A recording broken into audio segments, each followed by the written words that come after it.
Hey, everybody. I'm Andrew Hutchinson, the managing editor of HawgBeat.com, your Arkansas site in the Rivals Network.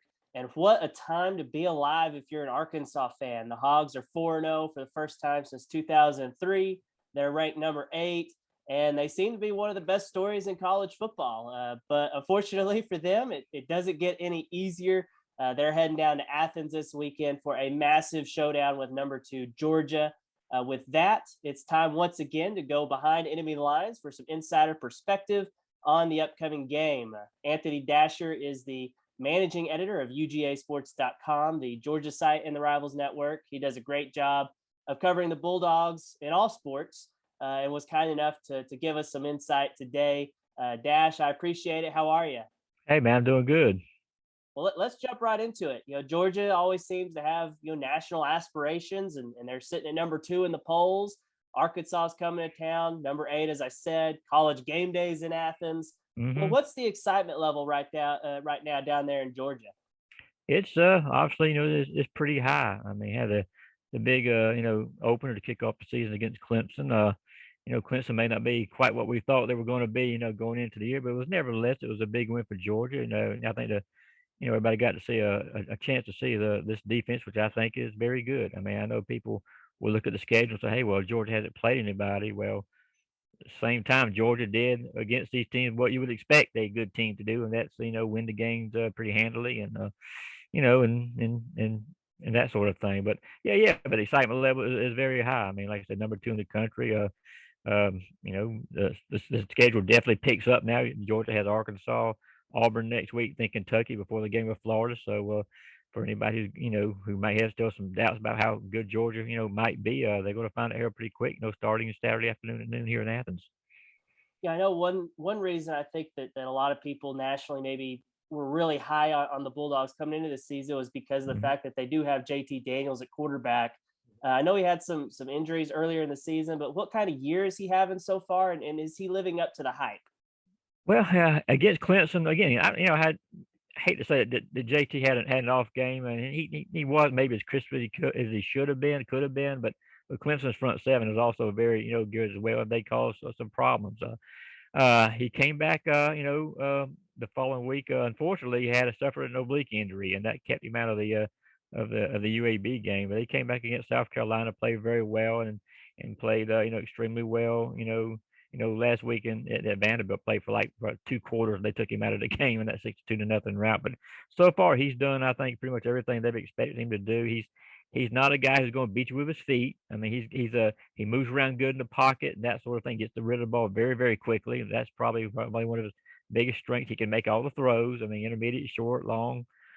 Georgia, I think this year already has like seven, six, no, so five touchdown passes of 35 yards or longer, which is already on pace to smash what they did, last year when they had Stetson Bennett, QB, and most of the game until JT came on in the Final Four. But everything they thought he was going to be able to do, he's done, and they're very pleased where they're at with JT Daniels right now.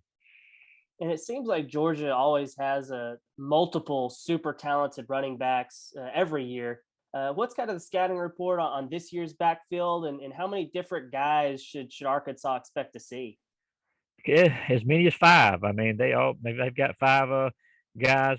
Three of them were former 5-star players. I mean, Zamir White, James Cook, Kendall Milton. Those three guys were 5-star, running backs, and they've got Dejon Edwards and Kenny McIntosh, who were high 4-star picks. They've got a load of them. I mean, the thing is though, I mean, so far anyway, the running game hasn't quite been, I think, up to everybody's standards at Georgia. I used to seeing Georgia rip off these long, touchdown runs with his backfield, and so far they're, I say barely averaging 5 yards per carry, but at Georgia, I think they're used to, 6, 7 yards per carry, and that hasn't been the case so far. A lot of it now has been due to the fact that in the team Georgia has played, they stacked the line of scrimmage and dared Georgia to throw. Only this year, as opposed to maybe the last season, Georgia can throw the football, and so I'm curious to see, moving forward, if teams start to play a little more, multiple, give Georgia more multiple looks instead of putting 8 or 9 men in the box to try to challenge that throwing game. But they've got guys who are obviously talented, got a lot of guys,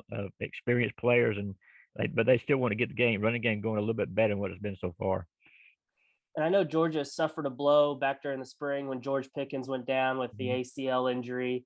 I know he's not going to be back for this game, but I think I Yeah. saw where Kirby Smart was announced a couple of guys are going to be returning this week. Yeah. What can you tell us about them and what they bring to the team and just kind of a general injury report right now?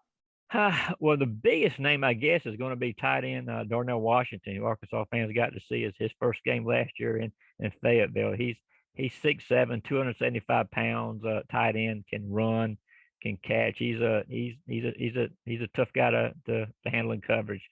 But there's also a true freshman Georgia has right now, Brock Bowers, who's actually another tight end. He's leading the league. Yeah, not in the league, but leading Georgia in reception with 18 for 263 yards. He's already scored 5 touchdowns. They actually had one rushing last week for the tight end position. They're always starting to call him Bronkowski around here, around Athens, because of some of the things he does. Yeah, he already had an 85-yard touchdown reception too. So the guy can run, can move. But injury wise, they're still missing Dominic Blaylock, who played a key role last year, has come back from hamstring injury. He may play this weekend. Arian Smith, who is the fastest player on the team, has not played the last 2 games with a knee contusion. He should play this weekend. But they've had to lean on some young kids, some young freshmen. A.D. Mitchell from Texas has come in and has scored a couple of touchdowns as a true freshman. Lad McConkey, who was a kid from up in North Georgia. He had no offers from maybe 2 or 3, FCS schools, but he came in last week and had a big game, had a big touchdown catch, and scored another touchdown on the reverse.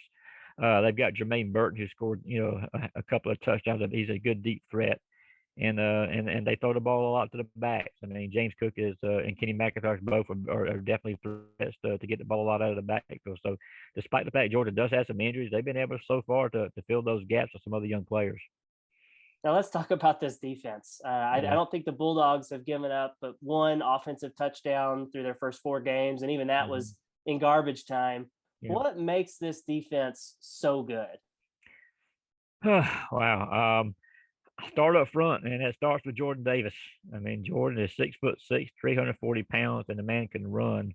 I don't know if you saw highlights of the UAB game, but their quarterback, for example, took a snap at the left hash, midfield left hash, and Jordan ran him down from that point down to the sideline and got him, maybe gained 6 yards. So that's just an example of his athleticism, which I think if you ask most coaches around the league right now, they'll point to him as maybe being the best nose tackle in the league. And they've also got some again athletic guys, experienced guys, Devontae Wyatt, Trayvon Walker, Jalen Carter is another guy. He manhandled some people last weekend in the Clemson game in that opening weekend. And they've got a deep group of linebackers, N'Kobe Dean, Quay Walker, Channing Tindall, and secondary, which is just some question marks there. I mean that Georgia has had a few times this year where they've given up some long pass plays, and I know with Traylon coming to town, that's a concern for them in this one. But they do have some talent back there though too. Darian Kendrick, a cornerback, transfer from Clemson, with no ACC player. He's played well as 5-star. Kelly Ringo, he's gotten better as the season is going along, and they've got 2 experienced guys at safety with Lewis Seam and Christopher Smith, who had the pick six against Clemson for the only touchdown of that contest. So it's a deep team. It's very athletic. And again, I know people say, "Well, Georgia's not faced anybody," but again, the teams they face, they've shut down. So now I expect they'll get a much bigger test, against Arkansas with the talent they've got in their offensive line. But so far, they've played extremely, extremely well right now, and they are statistically anyway. I mean, the top team in the country as far as scoring defense and total defense. Yeah, and I mean, you kind of touched on this a little bit, but I'm wondering, if you put on a headset as an opposing offensive coordinator, is there a weakness? I mean, I know that could be a relative term, Mhm. but is there Yeah. some way you would attack Georgia's defense to try to move the ball on them?